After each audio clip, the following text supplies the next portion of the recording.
కృష్ణరాజు పాణిగ్రాహి, మిరియాపల్లి గ్రామం, ఏలంపేట మండలం, శ్రీకాకుళం జిల్లా. సారి కింద చేస్తాం 50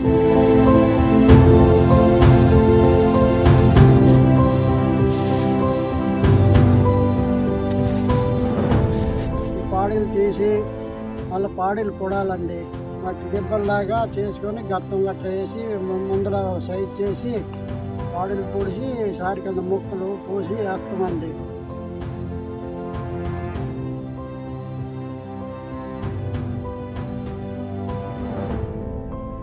6 నెలల పంట మొక్కలు వేస్తామండి. పోసి సారి కింద బరంపురం నుంచి తెస్తామండి. గత్తం వేసి ఉడుస్తున్నామండి. 15 రోజులు 15 నెలలు పోతేనే చల్లుతామండి. పాడీలంట ఆవు పేడ గత్తం వేస్తామండి. ఆ ఎత్తనం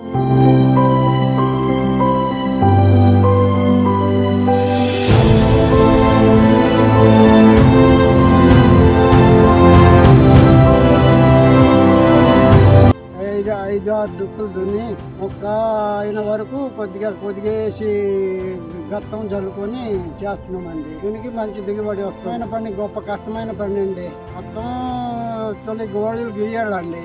గోళీలు గీసి దాని తర్వాత నీరు కట్టాలండి.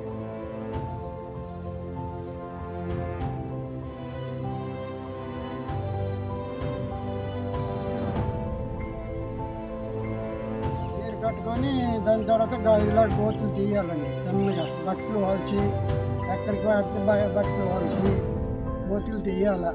గోతులు తీసిన తర్వాత దాని తర్వాత టెంకలు పొడాలి. గట్లు వేయాలి. ఇలాగా గట్లు వేసిన తర్వాత టెంకలు పొడాలి. మొక్కలు పొడిచిన తర్వాత దానిలోని మొక్కలు వేయాలి. మొక్కలు వేసిన తర్వాత దానిలోని గత్తం కొద్దిగా వేయాలి. ప్రతిరోజు 15 నెలలకు ఒకసారి గత్తం కొద్దిగా వేస్తున్నారు.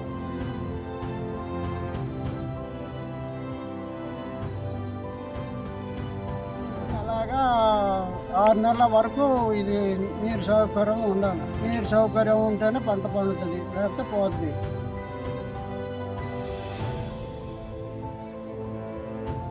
దానికి బలమైన పంట. ఉన్నప్పుడు కాడి నుంచి పశువుల ద్వారా పశువులు గత్తం వేసి బాగు చేస్తున్నారు. ఆ పని కాదండి. అలాగైతే బాగా పండుగ ద్వారా అయితే పండదు. ఇది తగ్గిపోద్ది. పడ దుంప వస్తుందండి గత్తం ద్వారా అయితే.